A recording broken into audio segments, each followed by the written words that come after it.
This episode and the entire year of episodes is proudly brought to you by California Cryobank. Use code LOVEISLOVE for a free level 2 subscription to their donor catalog. Let's make the babies and then come tell me about them. Yeah. Okay. Thanks. Love is love on the Queer Family Podcast. Love is love. I think their point is, and I get it, like when they're taking a kid out of one of these situations and putting them in a new home, the bar is higher. It's not just, can you keep this kid safe and dressed and get them to school and all the basic things that most parents have to do. You're getting a kid who's been through these things. Can you support them in the way that they need, because, like, knowing their background? Welcome, y'all, to the Queer Family Podcast, the show all about family, but with gay. I'm Jaimie, your gay host, and this is the show that celebrates, highlights, uplifts, and normalizes LGBTQIA families in all of our beautiful identities. I don't know why I just spoke like that, but it's true.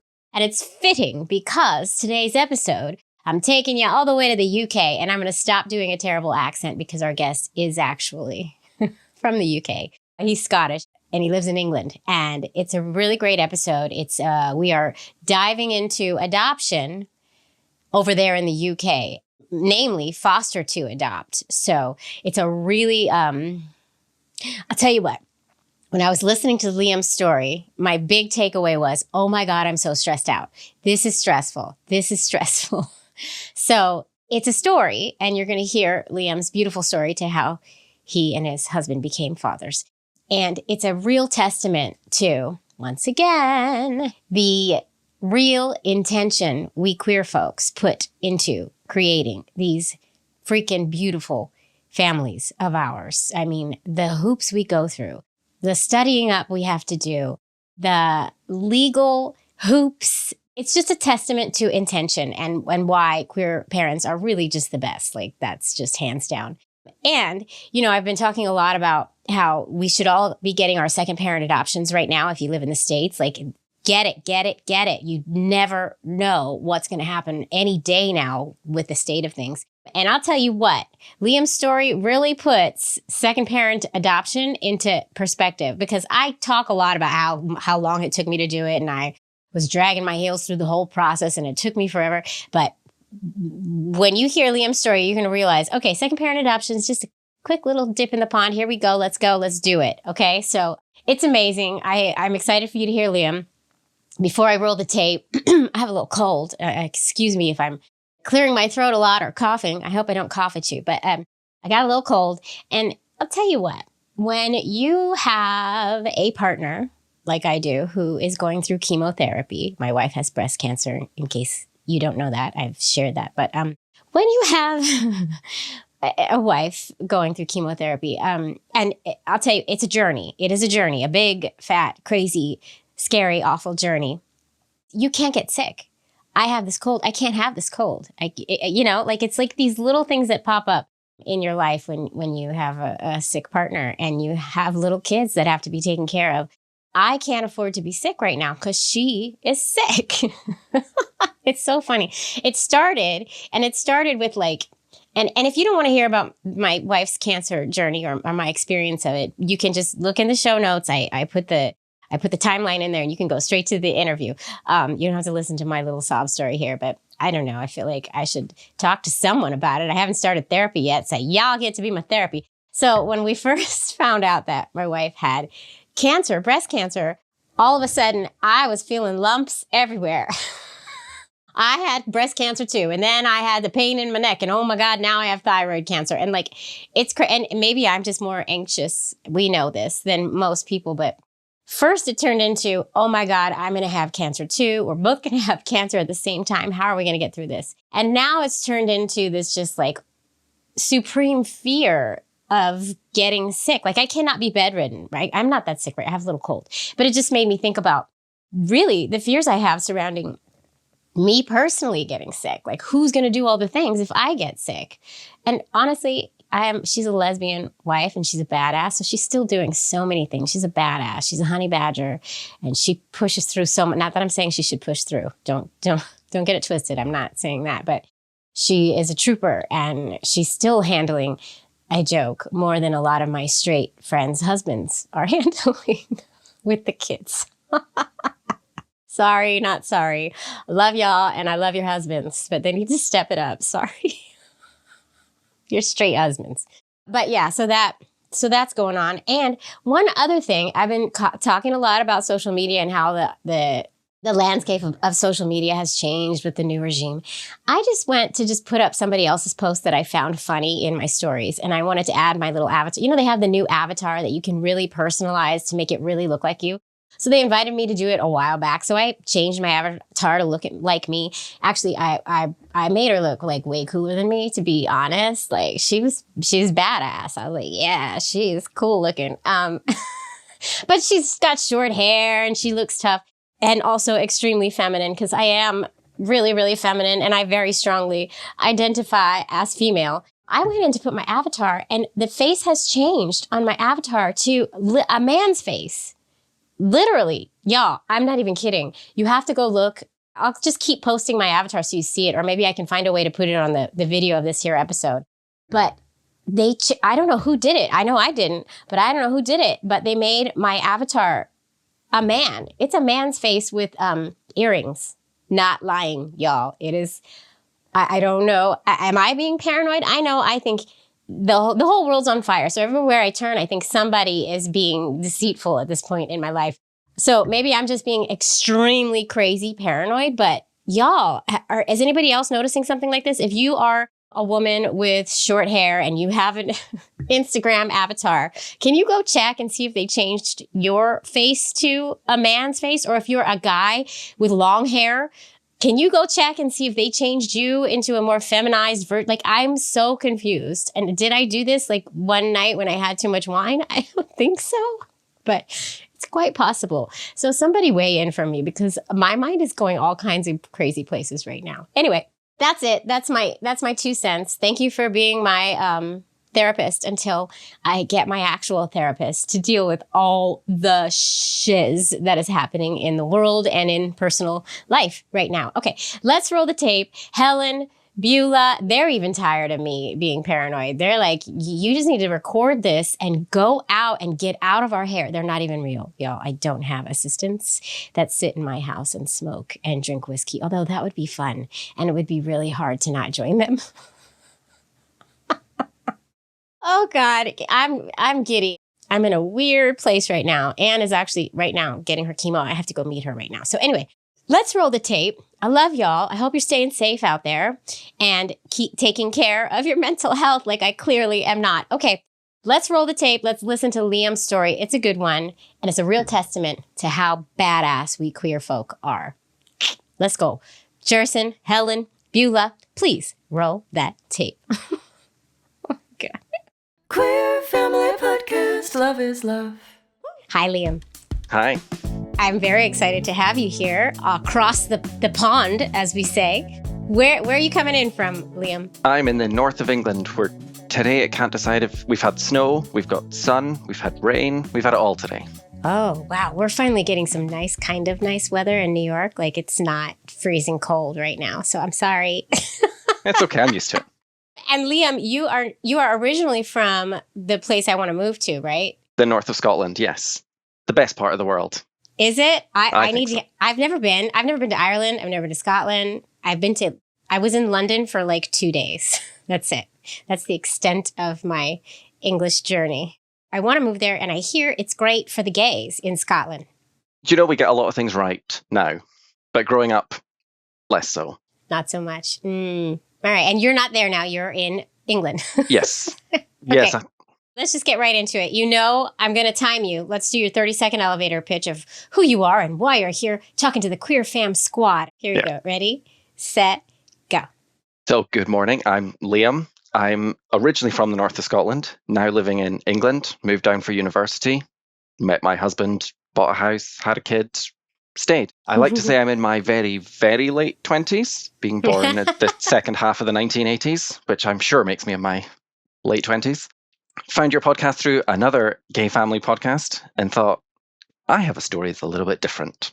I love it. That's it. We did it. You did it. And we do have a story that's a little bit different. You emailed me and I was like, hey, so you want to come on? I know, I was looking for stories like mine because I feel like I'm in a little bit of an island here. And then you were like, tell yours. Yeah. I was like, hey, why don't you come tell it? Because I'm not sure if I have one like yours. We might have some adjacent to yours somewhat, but not completely like yours. So I'm really excited to dive right into your story. Let's take it back to Liam growing up in Scotland and kind of let's hear a quick nutshell of your. Ooh, and what's the other podcast that you found me from? Gatriarchs. Ah, my friends at Gatriarchs. Yes. Oh, I love found them first, and they're much snarkier than you, which fits well with my humor. But then, are they? I think so.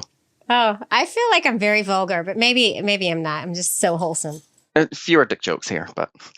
Oh, well, yeah, no dick jokes. Maybe a couple of vagina jokes, but no dick jokes. Yeah, okay. Unless my guest makes one, which I'm totally into. I can't say I'm qualified to make those jokes. So. You're blushing, Liam.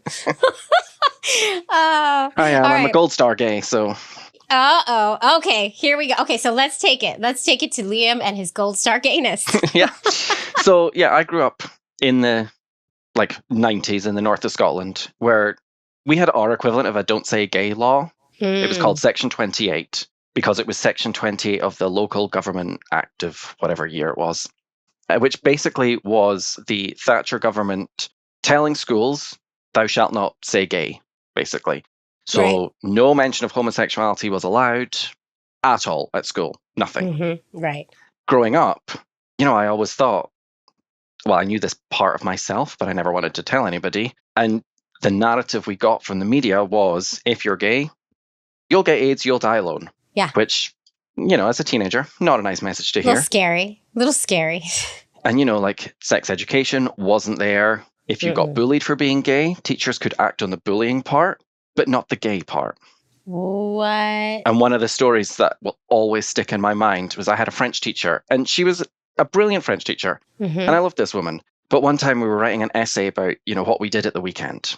And I said something about going out with my boyfriend. And she was like, that's wrong. It should be girlfriend. And I was like, no. She was like, I have to mark that wrong. I have to say that's wrong. Oh my God. So, because you can't promote sexuality is what they said. But that means even acknowledging. Holy shit. Yeah, it was. Was it actually your boyfriend or was it a boy who was a friend? It was actually my boyfriend at the time. Oh, okay. Yeah.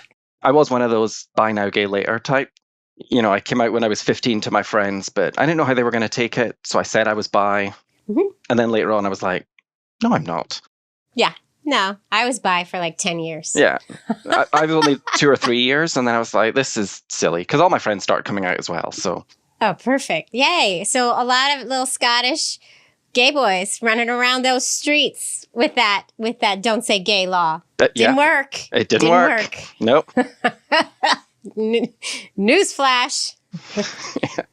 Doesn't work. No. All right. So grew up, then you came out. You're not bi anymore. You meet your husband.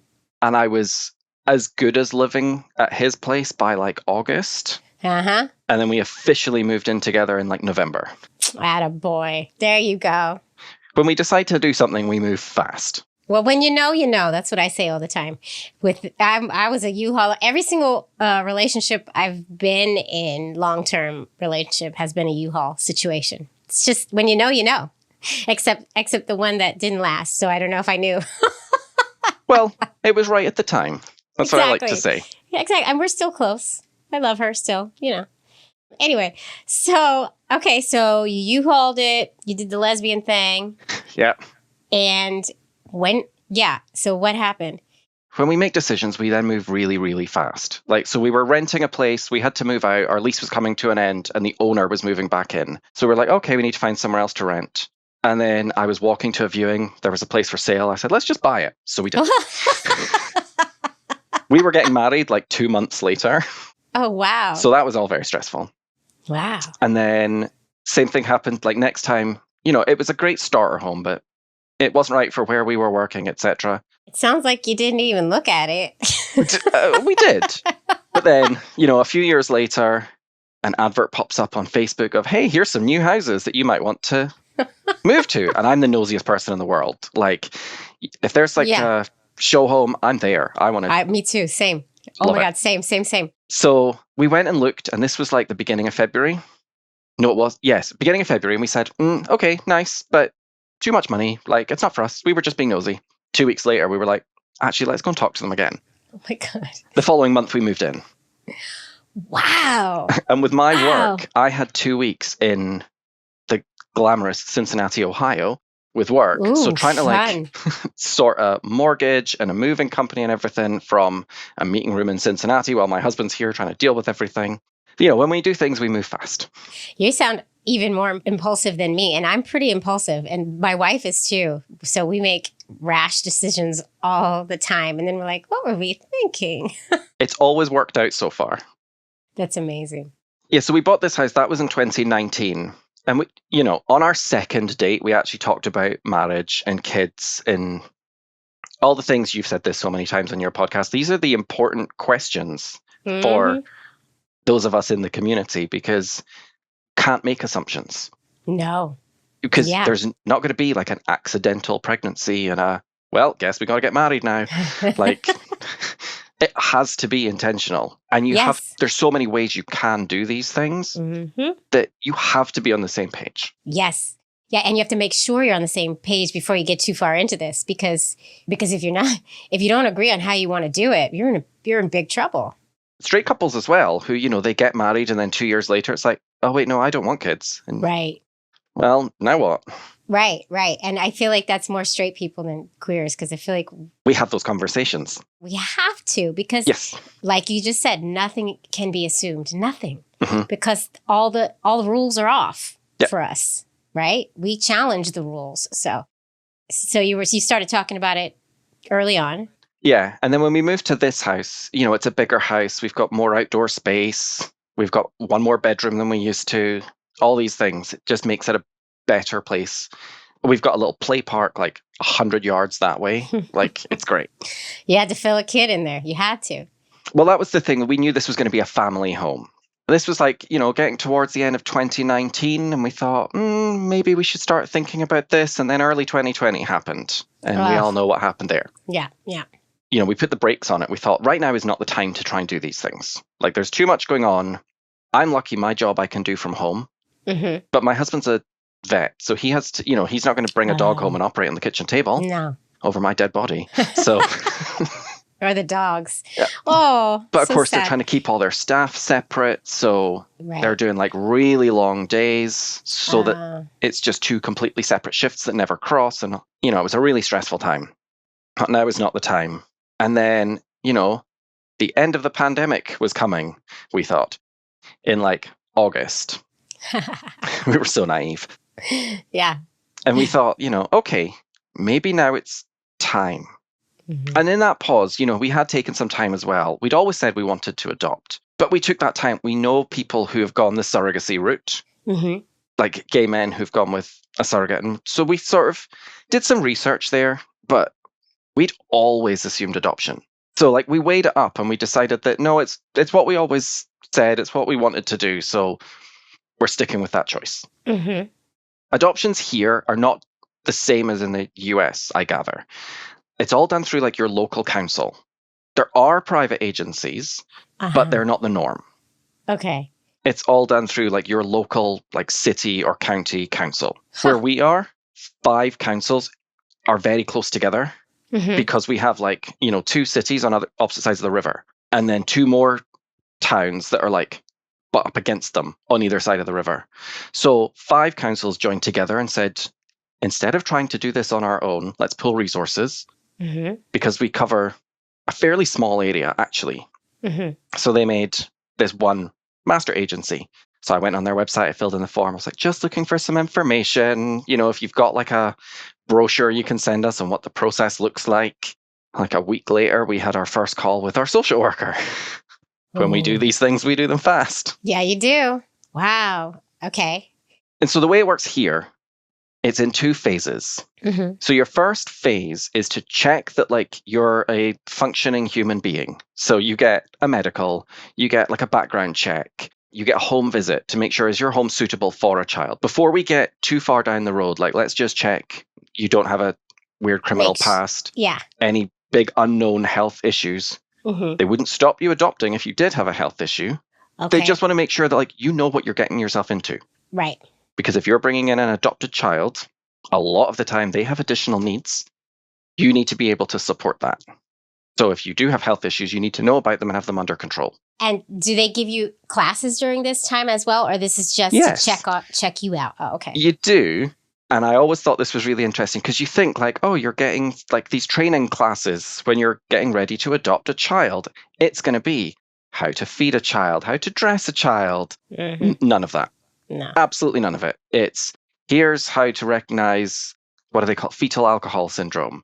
Uh-huh. Here's how you might spot signs of abuse in a child. Oh. Some of it was actually really hard.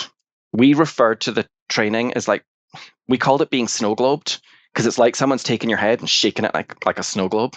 Oh, God. Yeah, because you're hearing about so many atrocious things that can be done to children. Yeah. And all these case studies that they had were actual cases that the social workers from our agency had dealt with. Mm. So, you know, the woman who was selling her child's wet nappies so that people could pass drug tests. Oh, my God. But it's because, you know, her kid obviously wouldn't have, I say obviously, that's not obvious, but her kid didn't have any drugs in their system. So Thank God. It would pass the drug test. Right. But she did it because she'd been so horrendously abused as a child. Her parents had sold her out to dad's friends. So she was seeing this as breaking the cycle. At least I'm not doing that to my kid. Oh, God. It's so hard.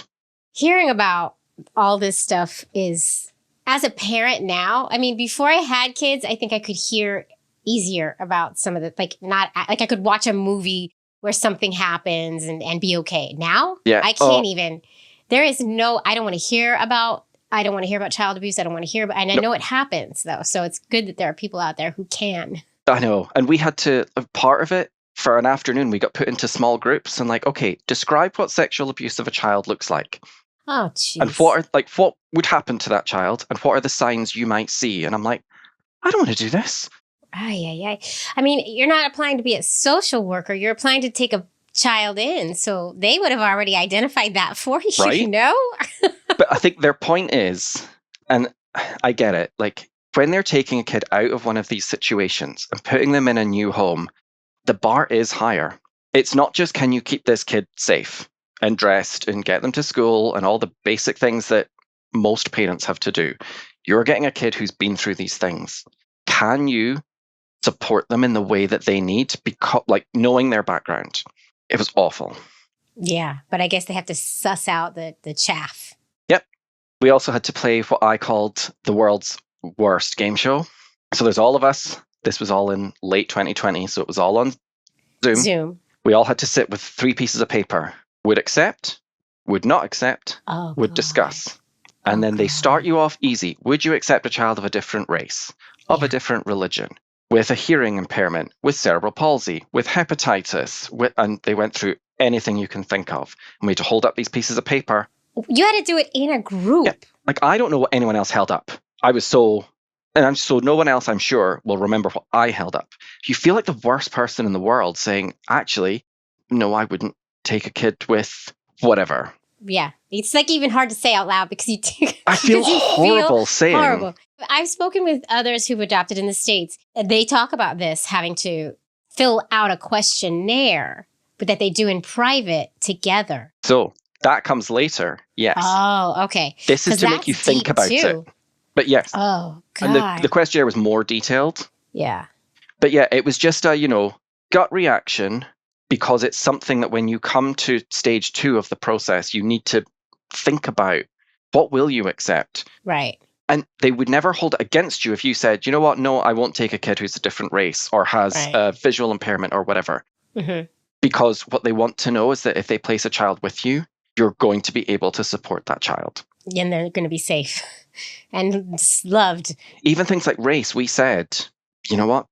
No, because our kid will have 2 dads. And I know how bullied I was at school. I hope we're now in a better place, that my daughter won't be bullied at school for having 2 dads. But if you were to also add in racial bullying. Like, I just don't know if I can help her through that. You're not the first gay parent I've talked to who have had to answer that question that way because of the gay thing. Yeah.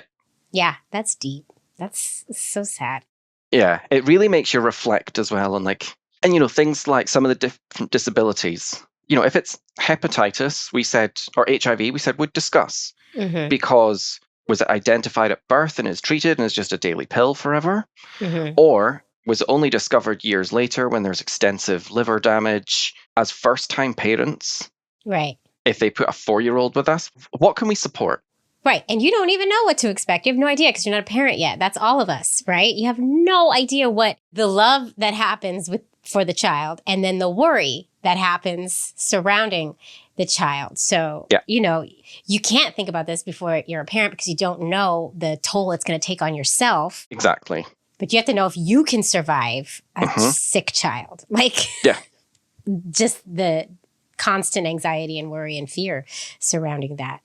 And then, our point always was, if we have a second, these answers might be completely different. Because once you've gone through the baby stage and you've done all those, the sleepless nights and the weaning and the going off to school, whatever, once you've done that bit, maybe what you can support is different.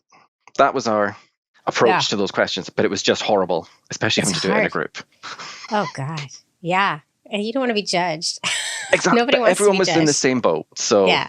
Like I said, I didn't even notice what signs other people held up. So for all I know, we were the most accepting out there.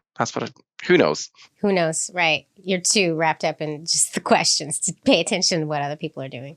So, okay. So you go through all these steps and then. So then you get into phase 2, and that's when it gets much more details. That's when you have a social worker for stage 1 as well, but that's more just keeping things moving, do the medical, do the background check, etc.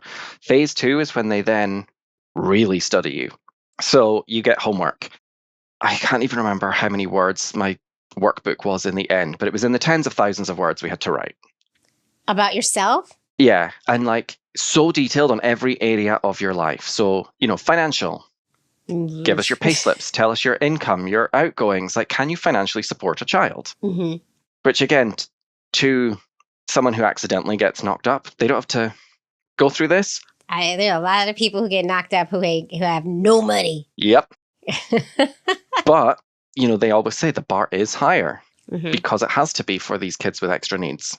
Right. So you go through all that. It was really interesting, some of this assessment, talking to friends and family who were straight, because some of these questions we'd always thought about. They never did. So one section was all about identity. And the first question is, how do you identify? Yeah. Now, if you're one of us, this is a question you've thought about your whole life. Yep. I'm a white, cis, gay man from Scotland, etc. I've got my answer. I just wrote it all out. Yeah. We put this to my mother-in-law, and she went, and eventually she came up with Scottish and Christian. Uh-huh. She never came up with a mother.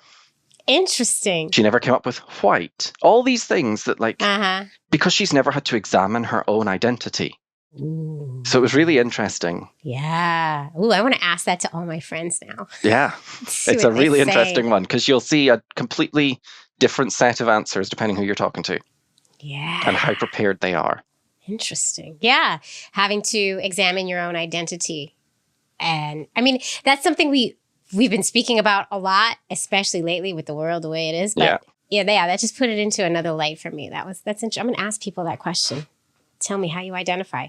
And then, it goes through what's your views on education and is there anything medical you need to know about? What was your family environment growing up? And they write this massive report.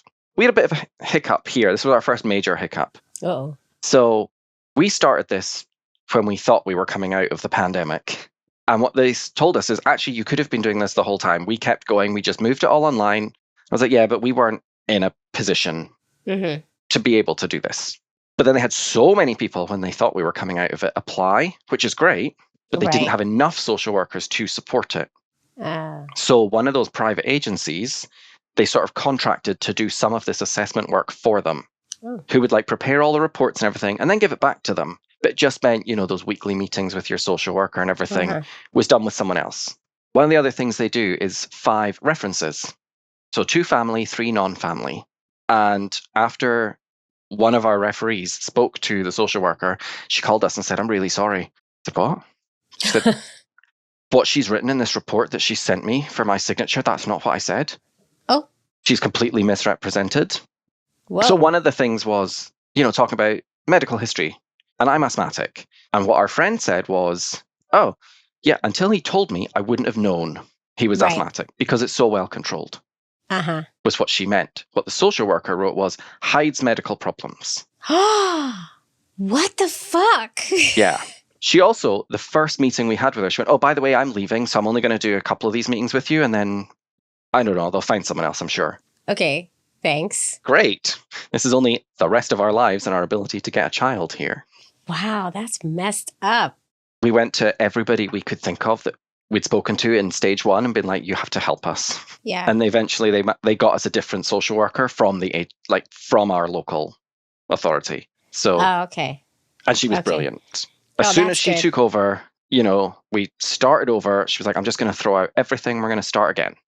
I said, great. For second parent adoption here in the States, when you go through that, a social worker comes and asks you a bunch of invasive questions like that, but it's just one visit for second. It's like second parent adoption. Oh no, this was weekly calls for like 3 or 4 months. Wow. Plus we had homework in between that we had to send to her, like all this stuff Wow. we'd write about, your views on, let's say education was the topic for that week. So we'd Right. fill in this workbook, send it to her, she'd review it, and then we'd have the meeting to go through the answers. Wow, they're very thorough. It really is. Yeah. It was a lot. At the end of it, they prepare this big report, the Prospective Adopters Report, which goes to a panel to approve you as a potential adoptive parent. Uh-huh. I've heard of this. Yeah. Uh-huh. One of the other parts of it, and one thing we wanted, so most adopted kids, at least here, they go through 5 foster homes in 450 days on average before they get their forever home. Oh. So these kids, they move a lot, Mm-hmm. which means most of the kids you're getting in the system are like 3, 4 or older. Right. Everybody wants a baby, Right. but they generally don't put babies for adoption. Oh. Because how do you know that that's the right thing for that kid? So they try to get the parent and the child back together. They always try and keep families together. Like, if you go on social media, they just want to take your kids off you. No, they don't. They really don't want to take your kids off you. They do Right. everything they can to keep families together. Mm. When that doesn't work is when they take the kids. And they'll do foster care first, it Yes. sounds like. So Yes. when they get to this space where, okay, we have to remove the child, we're going to foster for at least however long you said. Yes, it's like 1.5 years, often because it just takes that long to get the right adoptive family for that kid. Wow. It does seem very different than the States. But one of the things that they do, and it's relatively recent, is some places call it foster to adopt, some Mhm. call it early permanence. And we said, this is what we want. Mm-hmm. So actually, sometimes they do remove a kid at birth and put them with prospective adopters as foster parents. Right. We have foster to adopt here. And we said, we want that. So you have to do some extra training, and there's an extra bit on your prospective adopters report. Right. And you have to be approved as foster carers as well as adoptive parents. But we said, we want this. Mm-hmm. It's a lot of risk because the social worker says, we're going to remove this baby at birth. No judge has ever looked at the case. No family court has been involved in many cases. It's just the social workers saying, we believe a judge would agree with us. Hopefully. There's no guarantees. And you could even have you could have the baby for a year and lose the baby to the family still. And that has happened. Yes. Here. You have to have a thick skin. Yeah. And so, when you go through the training, they did have, I think we were the 11th in our area to do this. Mm-hmm. And one of the previous 10, they obviously don't give you all the data, but one of them, the kid did go back after a year because the judge said, actually, I don't think you did everything you could with that birth family. Oh, God. My heart goes out to the birth family, right? Mm-hmm. And of course, you want that for them. And then also this little family that's been formed the past year. Yeah. It's a no-win situation here. It just feels painful on all counts. Yeah. And it was a lot of stress. Mm-hmm. Because, we're taking on that risk. Hopefully the baby's getting the best start in life, whatever happens. And so, but we went for it. Mm-hmm. And we were approved for both. So we said, like, we would take an older kid. We would prefer foster to adopt, but, there had only been 10 before us in our area. So if it doesn't happen, it doesn't happen. But that's our preference. You then go to a panel who get your report and they interview you and decide whether or not to approve you. And it's made up of there's a social worker, there's someone who adopted before, there was a doctor, there was a guy that worked at IBM. They get all sorts of folks from just random people. Who chooses the people? I don't know. There's a random mix of people, and you're so stressed that you only half listen to what they say anyway. Right. So you talk to them. We got the approval. Okay. Which was, I know. It's all on Zoom as well. Oh, God. It's so nerve-wracking. So, of course, you come out of the panel, and then you just close your laptop, and now what? You wait. And I stupidly decided I'm going to decorate the kids' room. Yeah. I got wallpaper. You did. We did her room, not knowing if we were even going to get a kid or when it might be. Is this room going to sit there for 2 years? Or if it was going to be a girl or a boy. So it's animals. It's fine. Oh, okay. Because you said her room, so I didn't know if you. Oh, but yeah, now we know it's a her. Now you know. Okay. Yeah. When we do things fast, and the universe seems to support us in that. Now, they say if you've not heard anything in 6 months, they might tweak some of your report to help your case. But most people, 6 to 12 months is a reasonable expectation. So 3 weeks later, I'm folding laundry. And I joke to my husband, can't believe they haven't called us yet. That's so homophobic. It's been 3 weeks. Literally 10 minutes later, my phone rings. Wow. And it's our social worker. And I'm like, oh, maybe she's just checking in. Yeah. She's like, a little girl's been born. Do you want her? Oh, my God. And we were like, oh, my God. We need to know a lot more. Yeah, yeah. And so they send us all this stuff about everything the social worker can tell them. What's known about the family. This was a foster to adopt. What's the case? How likely is it that we'd get to keep this child? And we weren't the first choice as parents either. This is a question I have. In the States, they send the prospective adoptive parents' bios to these birth parents, and the birth parent is the one who makes the decisions in many, but not in the foster to adopt situations. And so right. It's the social worker typically here. Interesting. And so we have a social worker, and our now daughter had her own social worker, and they have to be different people. And there's a matching group who have all the bios, and they pick the 3 best matches they think and send them to the kid's social worker. Oh. And so the kid's social worker, in our case, she picked a different family and said, here's this child. Now, part of being a foster parent is you then take the kids to see their birth family in a supervised setting. Right. And so they tell you in the training that could be up to 5 times a week. Oh, wow. Be prepared, depending on the circumstances.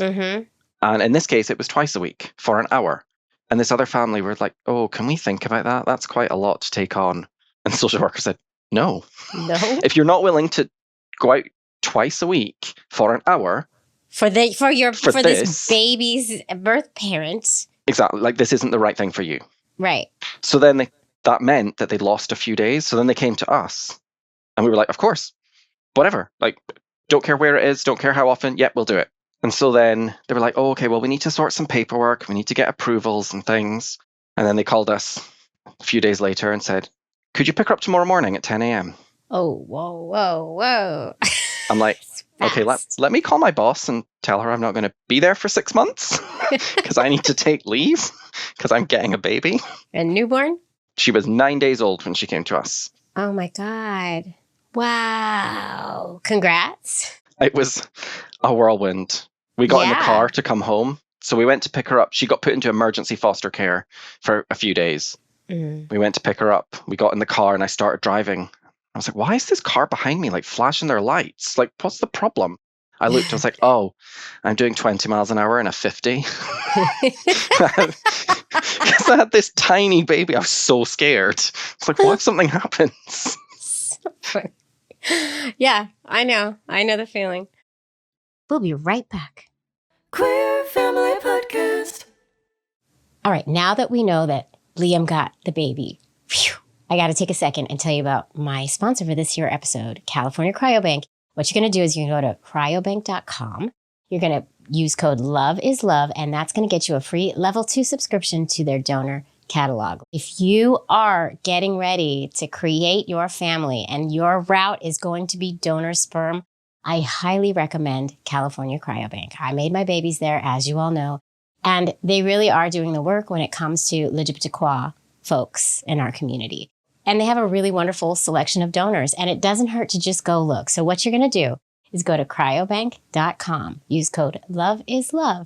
You're going to get a free level 2 subscription to their donor catalog. You can also use that code for a discount on a level 3 subscription, which gives you even more information about the donors. They have wonderful, wonderful perks for us LGBTQIA folks, like legal resources, all kinds of things. Go check them out. Go check out their catalog, and maybe, just maybe, you'll find your donor. Let's go, guys. Let's go. Let's make the next generation of awesome, awesome individuals. All right, let's get back to Liam's story. Thanks. Love is love. This is the thing with like kind of adoption, I guess. You're working towards it for so long, but in the end, it really just always gets thrust upon you in a way, as opposed to like finally getting pregnant and knowing even your surrogate is pregnant. Like there's at least a little bit of a buildup to knowing it's happening. And like in typical adoption here, you do get more notice because you do like a 2-week transition. So you start with like a bump into. So you bump into the kid in the park and pretend to be a friend of the foster carer. And then you'll go to their house for an hour. And then you'll go for lunch. And you build up until then the kid comes to you for lunch or then for an afternoon. You know, you got a few weeks. We had 19 hours. They called us at 3 p.m. and said, pick her up at 10. Was her family in crisis? I mean, you probably can't speak to that. We had real confidence that the family court would agree that adoption was the best thing for our daughter because there are older siblings. And when the judge ruled that those should be permanently removed from birth family, birth mom was actually already pregnant with our daughter, but hiding it. Yeah. Oh, so God. It was such a short window that, you know, if it had been a few years, they would have said, well, maybe things have changed. Let's reassess. Let's go back to giving her the support, the classes, the whatever. But they're like, it's been 6 months. And ultimately the judge agreed that no. But then, of course, we then had the fun of foster to adopt. We sort of knew that meant, you know, we had to go to pediatrician appointments every 10 to 15 days. They want to monitor the kid really closely and make sure they're doing okay. Regardless of the fact that it's a newborn, even if the kid was 4 or 5, same thing. They would do very regular medical checks. Our social worker had to come out every few weeks. Our daughter's social worker had to come out every few weeks. There's a fostering social worker who had to come out every few weeks. And here, I don't think you've got the same in the US. Here you get a health visitor who's like a nurse whose job it is to basically look after all the kids in an area until they go to school. So they come out, typically they check on the kid and mum usually. So, you know, they do weights and measurements and they check development and they're sort of also just making sure everything's okay at home. Wait, is this every family or this is just... Everyone. Everyone gets a health visitor. What? Yeah. Oh and my God. It's actually by law because there was years ago now, there was a kid called Baby P who can't be named for legal reasons, who nobody was ever checking in on this family. And it turned out the kid was experiencing a lot of abuse. Oh, God. So now there is always this named, we call them health visitors. They are nurses, but that's their job, is to just go out and check on kids under 5 at home. Wow. And they're like, you know, mandatory reporters and things. So they're there to check on baby and mom, but also just to keep an eye. Wow. That's new for me. In the States, you have a baby, they're like, bye, good luck. In some ways it was like that because we now had this newborn with like no notice. Coincidentally, my in-laws were visiting, which had always been planned the day we got the phone call. So we were like, okay, you need to go and buy us everything. Yeah. We have nothing. Oh my God. And it's like, I'm the oldest of a large family. So like I knew how to do nappies and all those, you know, basics of keeping a child alive. So I was like, okay, this isn't too bad. And it turns out once you've done like 2 or 3, it's fine. Yeah. You learn pretty quick. You do. You do what has to be done. That's it. But we often joke that like it felt like we needed a revolving door on our house because there was all these social workers and all these medical people just constantly in and out the house. And you're taking the baby 2 times a week to the birth family. Yes. So we Right. would go to like our local council offices. We'd go to a little side door, hand her over to the social worker. We'd leave and we'd come back an hour later and pick her up again. So that we never met birth family. You never met birth family. They always say through the process, they recommend you meet. And we said, okay, if the social workers say yes, that's what we'll do. Right. Like we will do whatever is right for this kid because hopefully she'll stay with us forever. But if she doesn't, we want to know that we've done the best job we can. Right. This specific situation, they said, actually, it's best that you don't. And the emergency foster carer that she was with said she's been doing it for like 15 years and she's only ever heard of that happen one other time. So I was like, oh, Wow. So I'm very curious about this birth family, but we never got to meet. It feels like there's like so much that's left unspoken a little bit, like in the dark. Yeah. Which gives me a little bit of unease. I don't know, like there's a lot that's just in the dark here. And like we get a lot of information from the social workers. So like we know a reasonable amount about the birth family. But yes, it was all a bit of a whirlwind. This is a stressful road to parenthood. I will tell you what, this is stressful. I am stressed out just listening to this. And I've listened to a lot of alternative routes to parenthood, so to speak. Okay. But through it, there's 3 important court dates. So there's one, and we don't get to go to any of them. Oh. Our social worker goes to represent us because birth family are there. Can you imagine if it was that other social worker talking about how you hide your sicknesses? Oh my God. Yeah. Like you get paired with the wrong social worker, you're screwed. Yeah. Because you don't get to represent yourself at all. We don't get to go. No. Okay. We get told when they're happening, but that's it.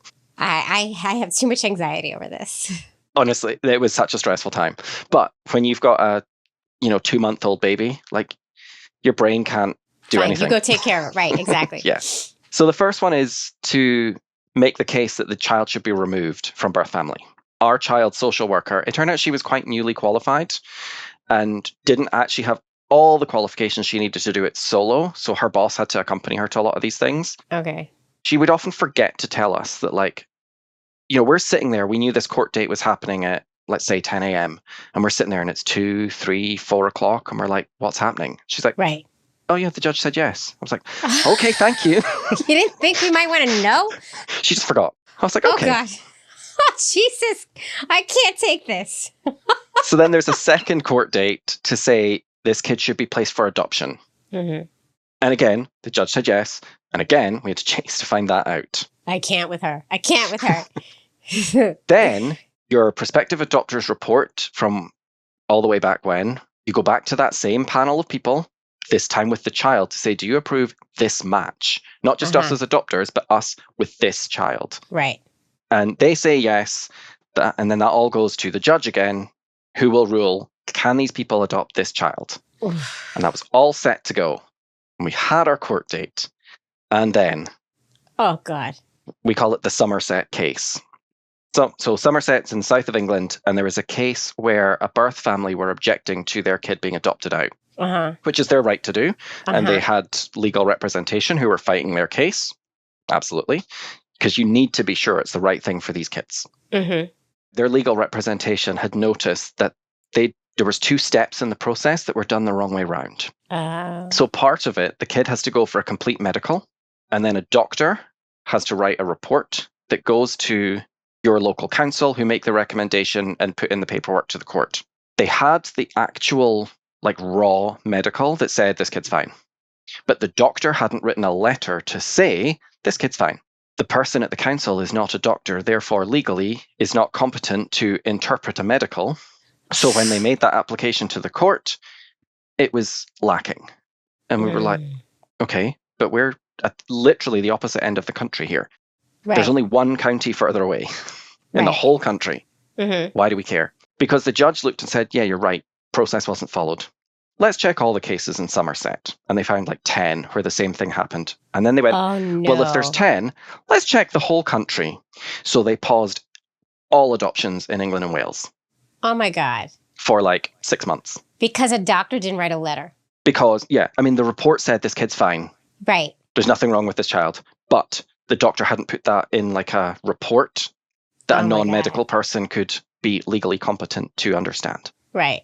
Even though these people who work in child protection have seen so many of these. So we're sitting there. And we knew, actually, in our case, the same thing had happened. The application went into the court before the medical report. Oh, we knew this had happened to us. Oh, no. So we're like, so now what? Oh, God. And it was 6 months of various courts on all different courts with different jurisdictions, all fighting, trying to decide what's the best thing to do. Like 6 months later, eventually, the higher court said, okay, just don't do it again. Like, carry on as you were. Any that were already in progress, like, keep going. Don't do it again. A little pat on the butt. Now and let's we're like, move forward. Okay. Okay. Even though we had nothing to do with that, but okay, thank you. But then our local family court said, I don't know if I agree with that ruling. Let me think on it a little more. Took another month. And then said, yeah, okay, I agree. Wow. What the hell? You know, with foster to adopt, if everything had gone smoothly, it would have gone from her coming home with us to the final adoption order, like 6-8 months is quite typical. Mm-hmm. I think it was 20 months in the end for us. Oh my God. But she was with you the whole time. She was with us the whole time. So that's something good. But was there a fear that they could take her? Yeah. Because at any point, a judge could say, actually, no. Right. And it was being passed around to so many things. Yeah. And like, so we're just in this limbo opinions. And no one can tell us anything. And our social worker, she's in the exact same position. She doesn't know anything we don't know. Yeah. And we're not her only case. So she's got all these folks. Some of them, God. You know, I said a typical adoption, you do the 2-week sort of transition. Mm-hmm. Some folks had got into the second week of that and were told, actually, no. And they had to stop. Oh, my God. Can you imagine how disruptive that is for the child? The foster family? Mm-mm. Like, it was madness.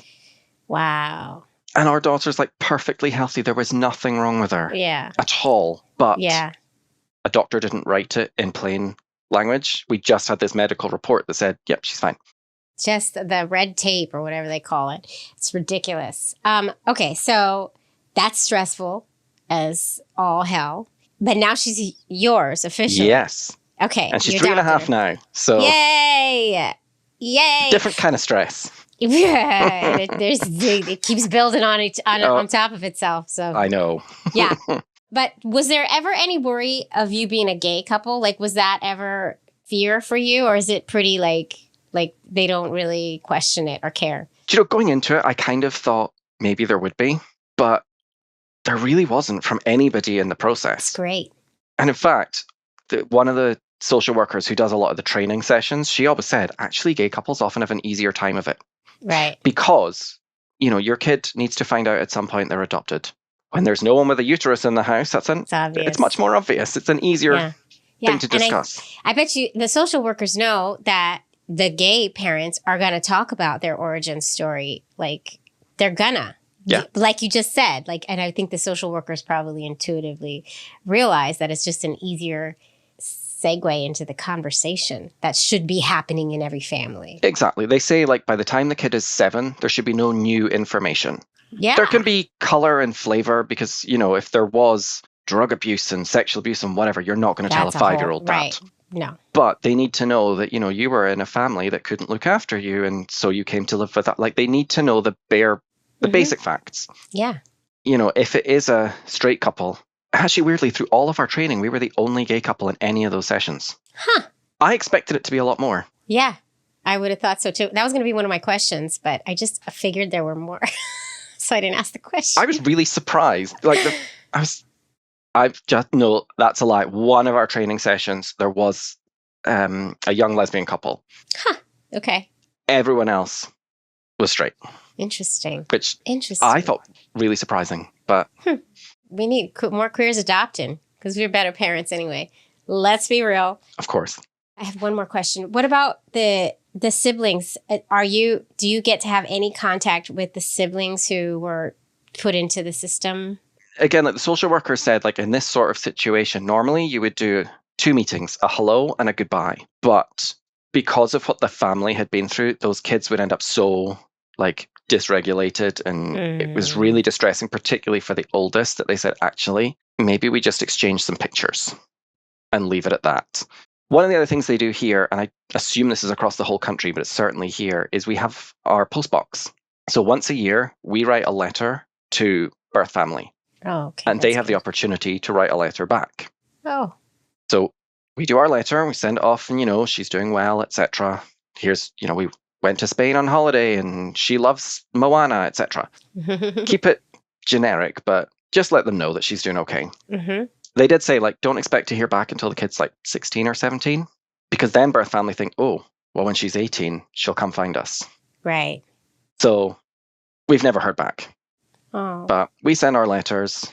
I hope the boys are doing well, but yeah, we'll never know unless they decide to write back. Maybe when they're older. Right. They might, want to find that baby sister that they know about.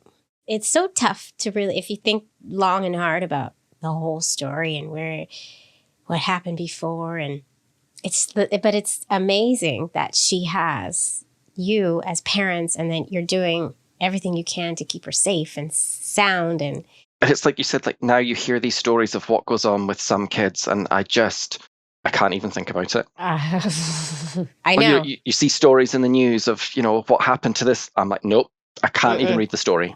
No, not anymore. Before kids, I could watch stuff. Not anymore. Yeah, I obviously didn't enjoy it, but okay, these are things that are going on in the world. Now, I just...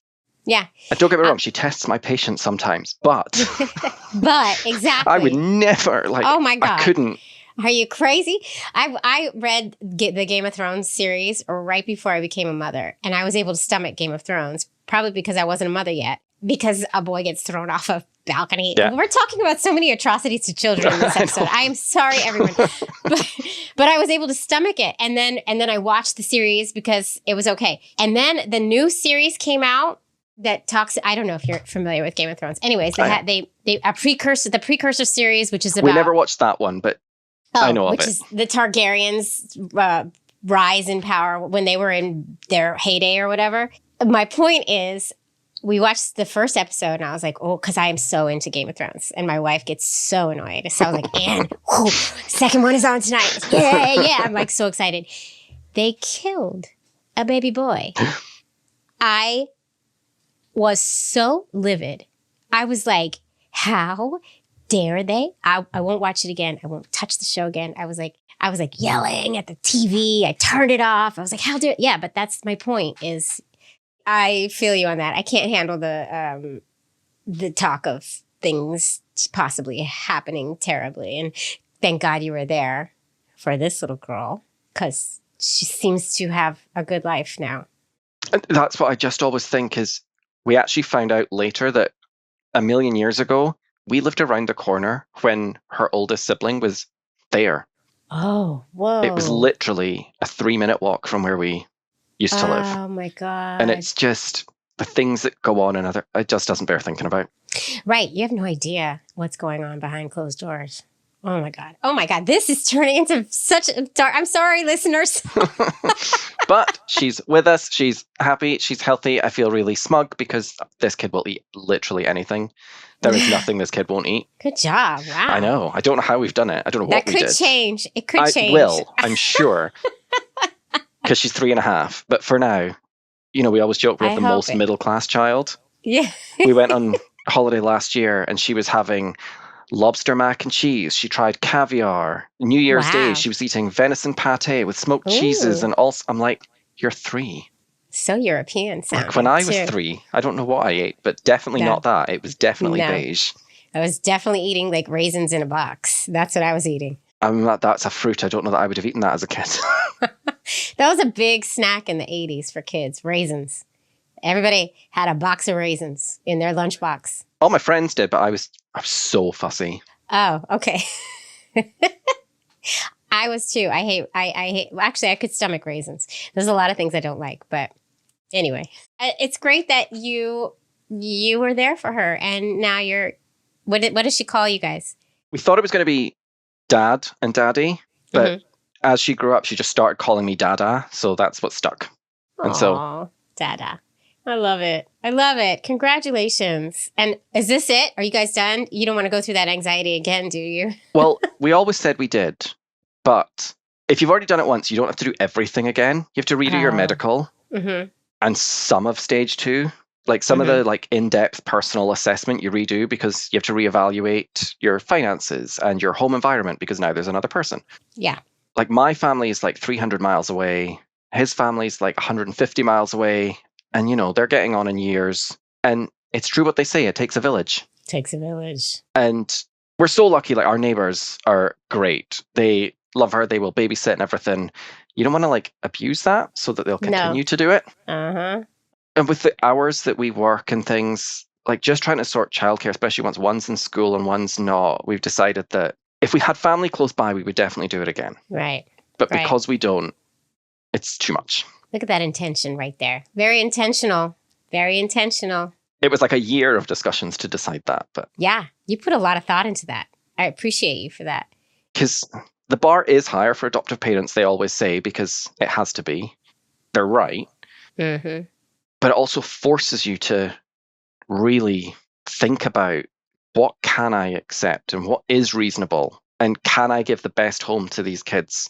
And I know there will be other kids out there that we could give a great home to, but probably not as good as they'll hopefully find. Right. People who with a better support network and, you know, family close by and whatever else. So it wasn't an easy decision, but... No. And you never know, things could change, you know? So, yeah, you know. There's one thing we know for sure is that change is inevitable. Yes, for sure.